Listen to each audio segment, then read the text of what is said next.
DD Bihar के आप सभी दर्शकों को रंगों के उत्सव होली की अनंत शुभकामनाएं। नमस्कार, खबरें खेती में आपका स्वागत है। मैं हूं रूपम। आइए एक नजर डालते हैं कि क्या है खास आज कृषि समाचार में। गर्मी में करें मुर्गियों का बेहतर प्रबंधन। प्राकृतिक जैव कीटनाशक का बेहतर विकल्प है वर्मी वॉश। गर्मा मूंग के उन्नत प्रभेद से करें खेती, बढ़ेगा मुनाफा। मुर्गियां नाजुक होती है और मौसम का असर उन पर भी पड़ता है। ऐसे में उनका मौसमवार प्रबंधन अति आवश्यक हो जाता है ताकि वे स्वस्थ रहे और उनकी उत्पादन क्षमता प्रभावित ना हो। मुर्गी पालक किसान भाइयों, गर्मी का मौसम शुरू हो गया है। ऐसे में मुर्गियां, खासकर चूजे, बीमार पड़ सकते हैं। गर्मी से मुर्गियों को बचाना ही एकमात्र विकल्प है। इसलिए मुर्गियों को 6-6 घंटे पर ग्लूकोज मिश्रित ठंडा पानी पिलाते रहें। फार्म में पानी वाले बर्तनों की संख्या बढ़ा दें और फार्म की छत टीन या एस्बेस्टर की हो तो उस पर पानी का फव्वारा करते रहें ताकि फार्म के भीतर का तापमान कुछ हद तक नियंत्रित रह सके। जैसे अभी गर्मियों के मौसम में मुर्गियों की भूख कम हो जाती है, इसलिए अभी उनके आहार में विटामिन, प्रोटीन और मिनरल्स की मात्रा काफी बढ़ा देनी चाहिए ताकि कम खाने के बावजूद भी उनके शरीर में पोषक तत्वों की कमी न हो पाए। दूसरी बात, मुर्गियों के शेड में क्षमता से ज्यादा मुर्गियां न रखें। भीड़ होने से गर्मियां बढ़ेगी, मुर्गियों को हीट स्ट्रोक की आशंका प्रबल हो जाती है। अत्यधिक गर्मी पड़ने से शरीर मुर्गी का गर्म हो जाता है, इसलिए इस स्थिति में पानी ज़्यादा से ज़्यादा ठंडा पानी पिलाना चाहिए। इसके लिए बर्तनों की संख्या जो है पानी पिलाने वाली बढ़ा दें और हर 6 घंटा में उसमें ताज़ा ठंडा पानी डालें और थोड़ा सा ग्लूकोज भी मिला दें। इसके अलावा जो है छत अगर आपका फूस का हो तो बढ़िया है। अगर वो टीना या एस्बेस्टस का छत है तो उस पर फव्वारे का इंतजाम हो तो बहुत बढ़िया है कि हर 2 घंटा पर 10 मिनट के लिए फव्वारा चला दीजिए, इससे छत ठंडा हो जाएगा। इसके अलावा पूरब और पश्चिम तरफ से जो गर्म धूप आता है उसके लिए उस समय पूरा पश्चिम तरफ जो है सूत का बोरा टांग दें और उसको गीला रखें। किसान भाइयों के लिए वर्मी वॉश एक वरदान साबित हो सकता है। यह एक तरल जैविक खाद है जो ताजा वर्मी कंपोस्ट एवं केचुए के शरीर को धोकर तैयार किया जाता है। इसके उपयोग से न केवल उत्तम गुणवत्ता युक्त उपज प्राप्त हो सकते हैं, बल्कि इसे प्राकृतिक जैव कीटनाशक के रूप में भी प्रयोग किया जा सकता है। वर्मी वॉश बनाने के लिए वर्मी कंपोस्ट के लिए बनाए गए पिस्टल की निचली सतह में एक छेद कर दिया जाता है, जिससे 7-8 से 10 सेंटीमीटर व्यास वाले पाइप को जोड़ दिया जाता है। पाइप के बाहरी छोर के नीचे हल्का गड्ढा कर एक बर्तन रख दिया जाता है। वर्मी कंपोस्ट बनाने की प्रक्रिया में केचुआ का तरल पदार्थ बूंद बूंद उस बर्तन में जमा होता है। यही जमा तरल पदार्थ वर्मी वॉश है। 1 लीटर वर्मी वॉश में 1 लीटर गौमूत्र तथा 8 लीटर पानी मिलाकर पौधों पर छिड़काव करने से पौधों की कीटों से पूर्ण सुरक्षा हो जाती है। इस तरह वर्मी वॉश न सिर्फ पौधों के लिए खाद का काम करता है, बल्कि पौधों को रोग मुक्त भी बनाता है। यह काफ़ी लाभदायक होता है फलों के लिए, फूलों के लिए, सब्जियों के लिए, सभी प्रकार के पौधों के लिए ये काफ़ी लाभदायक होता है। इससे मिट्टी की उर्वरा शक्ति बढ़ती है, पानी की लागत में भी कमी आ जाती है, यानी कि कम पानी में भी आप खेती कर सकते हैं। और साथ ही साथ सबसे बड़ी बात यह है कि जब आप वर्मी वॉश का प्रयोग करते हैं तो बहुत सारे ऐसे छोटे छोटे पोषक तत्व जो कि पौधे के लिए बहुत ज़रूरी होते हैं वो पौधे को मिलते हैं। किसान भाइयों, इस समय गर्मी यानी जायद में बोई जाने वाली मूंग की बुआई कर सकते हैं।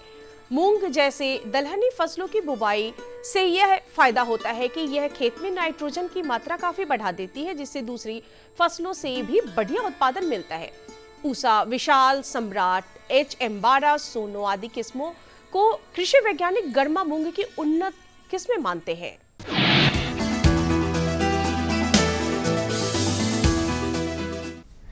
कृषि कार्य में कृषि यंत्रों का उपयोग न केवल समय की बचत करता है बल्कि श्रमिकों पर होने वाले खर्च को भी काफी कम कर देता है। ऐसा ही एक कृषि यंत्र है रीच 2, जो गन्ने की फसल पर मिट्टी चढ़ाने का काम करता है। इस यंत्र की सहायता से किसान भाई न सिर्फ गन्ने की जड़ तक मिट्टी को पहुंचा सकते हैं बल्कि फसल में उगने वाले खरपतवार का नियंत्रण भी काफी आसानी से कर सकते हैं।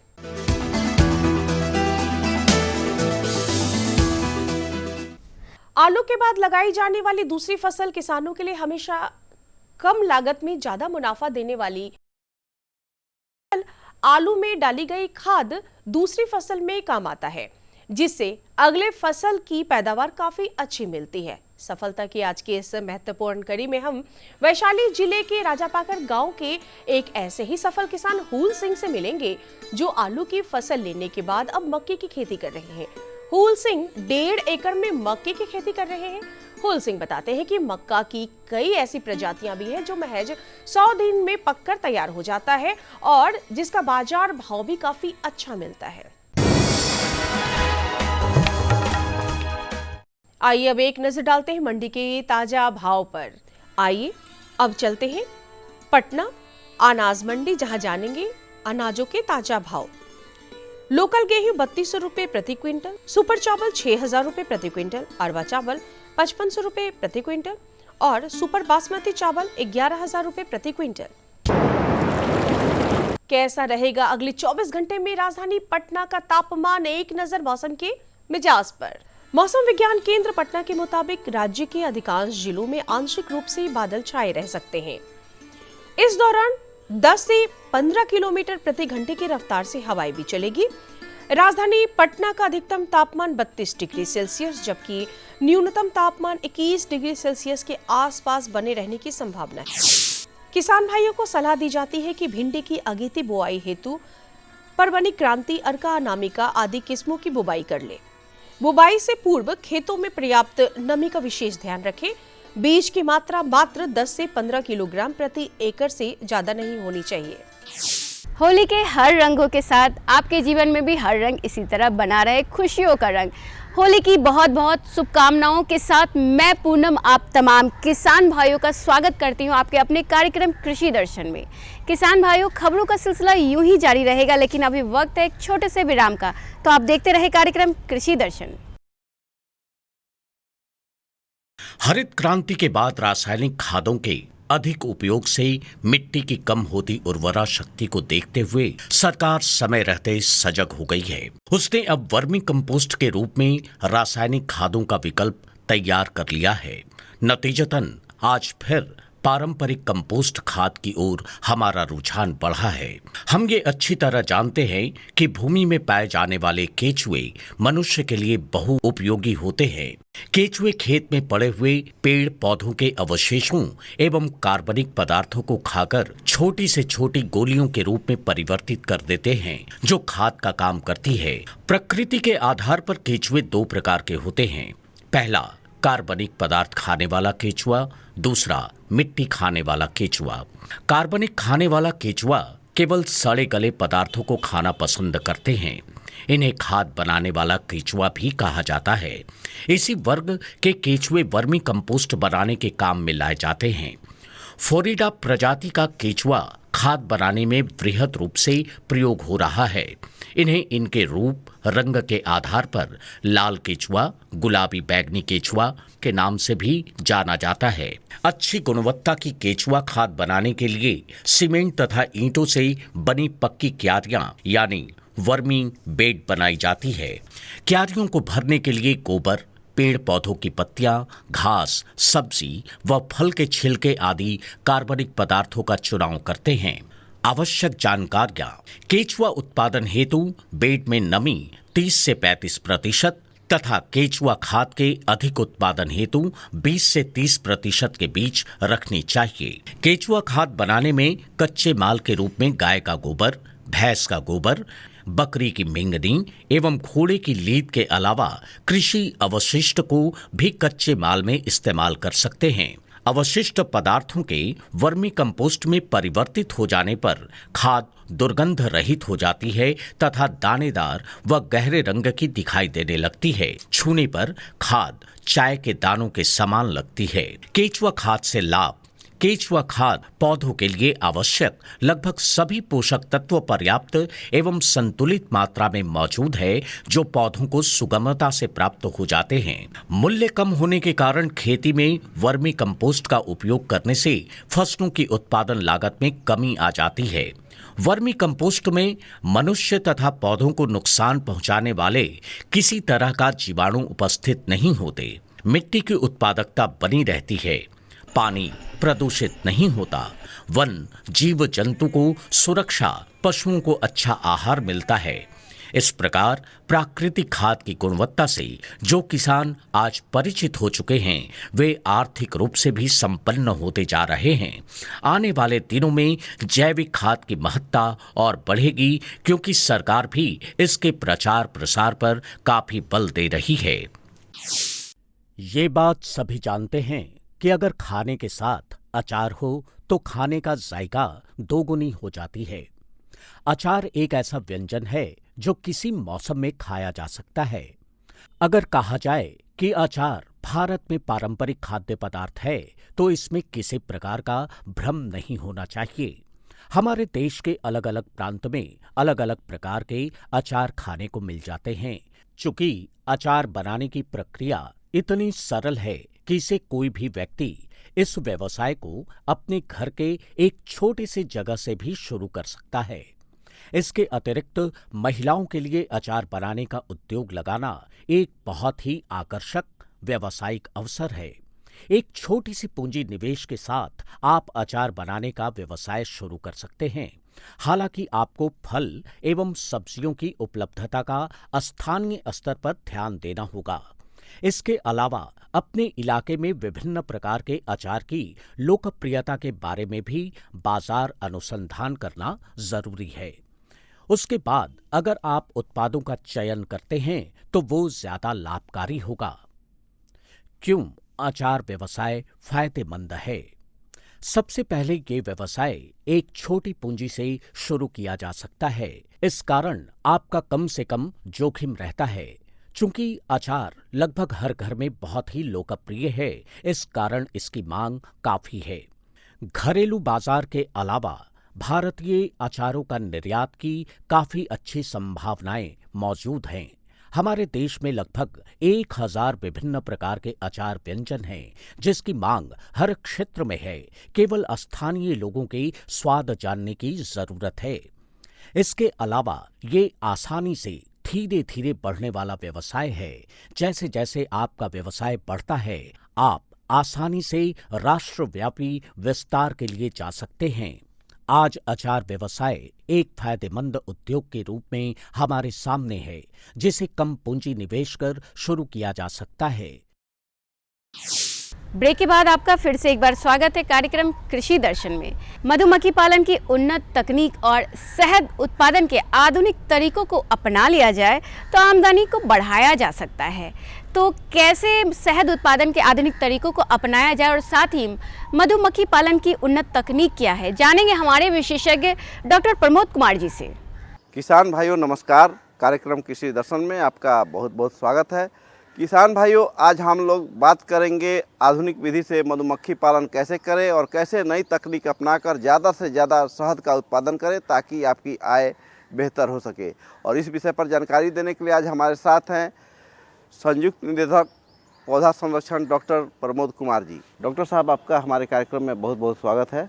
डॉक्टर साहब, सबसे पहले आप हमारे किसान भाइयों को बताएं कि मधुमक्खी पालन और शहद उत्पादन कैसे एक लाभदायक व्यवसाय के रूप में वे अपना सकते हैं। बहुत अच्छा क्वेश्चन आपने किया है। जहाँ तक मधुमक्खी पालन और व्यवसाय से संबंधित है तो दोनों आपस में जुड़ा हुआ है।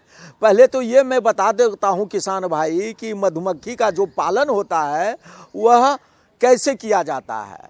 मधुमक्खियाँ 4 तरह की होती है, लेकिन जो पालने योग्य मधुमक्खियाँ होती है उसको कहते हैं एपिस मेलिफेरा। इसको इटालियन मधुमक्खी भी कहते हैं।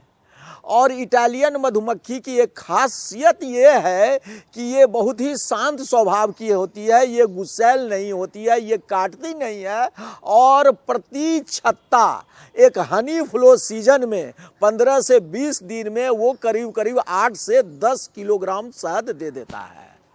तो मैं इसकी ही चर्चा करूंगा कि अगर 1 हेक्टेयर क्षेत्र में 4 बक्सा आप खेसारी में, मसूर में, चना में, सरसों में या फिर लीची के बगान में रख लेंगे तो आप 1 बक्सा से 10 से 12 किलोग्राम आप शहद को उत्पादन कर सकते हैं।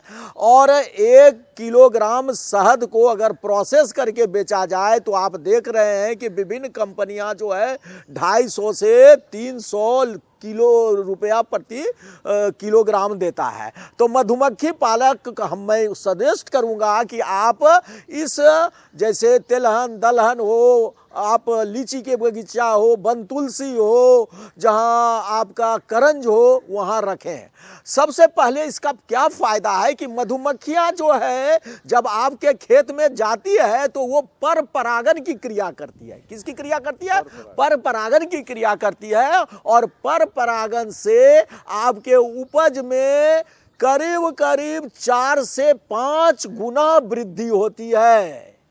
तो आपकी 4 से 5 गुना वृद्धि हो गई और बदले में वो जो है 15 दिन में आपको 7 से 10 किलोग्राम शहद भी दे दिया।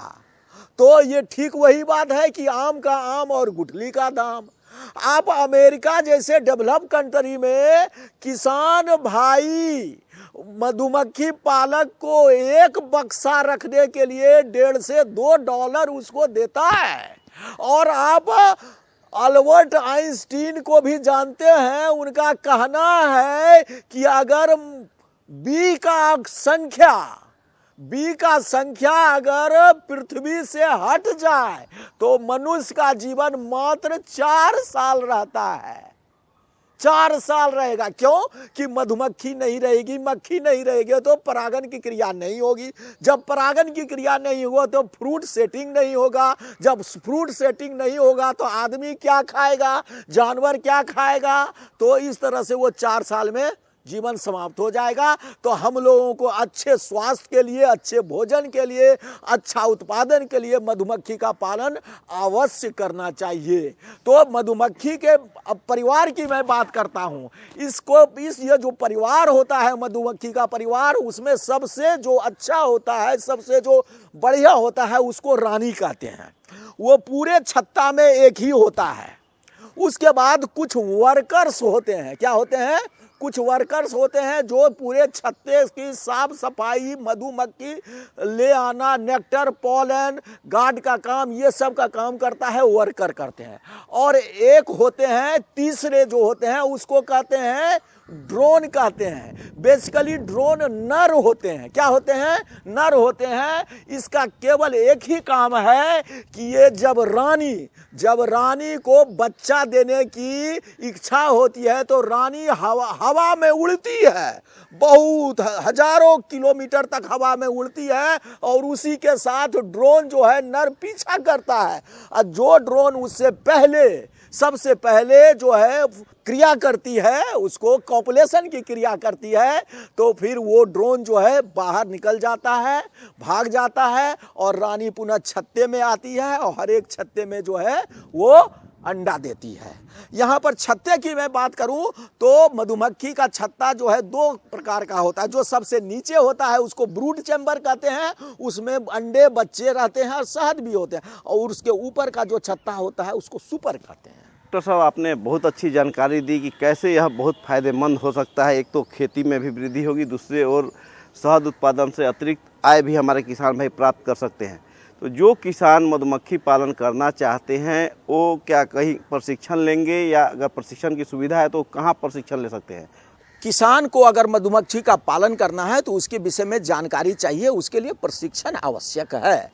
और ये प्रशिक्षण हमारा कृषि विज्ञान केंद्र में मिलता है, ये प्रशिक्षण हमारा बामिती में मिलता है, ये प्रशिक्षण हमारे doctor Rajendra Prasad central agriculture university में मिलता है, यह प्रशिक्षण हमारा आपके NGO द्वारा भी दिए जाते हैं, तो किसान इसका प्रशिक्षण का लाभ लेकर के अब फायदा उठा सकते हैं। डॉक्टर साहब, पालन करने योग्य नस्ल का चयन जब कर लेते हैं किसान भाई, प्रशिक्षण भी प्राप्त कर लेते हैं, क्या क्या उपकरणों की जरूरत पड़ सकती है? क्या उसमें सरकार से कुछ मदद मिलती है मधुमक्खी पालन के लिए? कृषि विभाग के अंदर उद्यान विभाग है।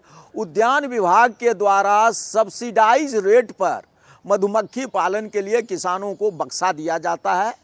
बक्सा के साथ साथ आपको कुछ उपकरण की भी आवश्यकता होता है, जैसे हनी एक्सट्रैक्टर। हनी को सेंट्रीफ्यूगल फोर्स के द्वारा एक ड्रम में घुमाया जाता है, जिसके कारण बिना छत्ता टूटे हुए ही हनी निकलता है, तो आप उसका भी फायदा निकाल सकते हैं। इसके लिए आप नज़दीक के सहायक निदेशक उद्यान से संपर्क करके आवेदन करिए। डॉक्टर साहब, चूँकि जो किसान मधुमक्खी पालन करते हैं, चूँकि मध निकासी में जो मध निकलता है उसकी क्या कोई वैज्ञानिक विधि है जिससे कि उनका नुकसान कम हो और ज़्यादा से ज़्यादा मध का उत्पादन हो सके? बहुत अच्छा क्वेश्चन आपने किया। मध को जो निकालने के लिए मैंने कहा ना, सेंट्रीफ्यूगल आधारित बक्सा होता है, उसमें छत्ते को वर्टिकल रख देता है।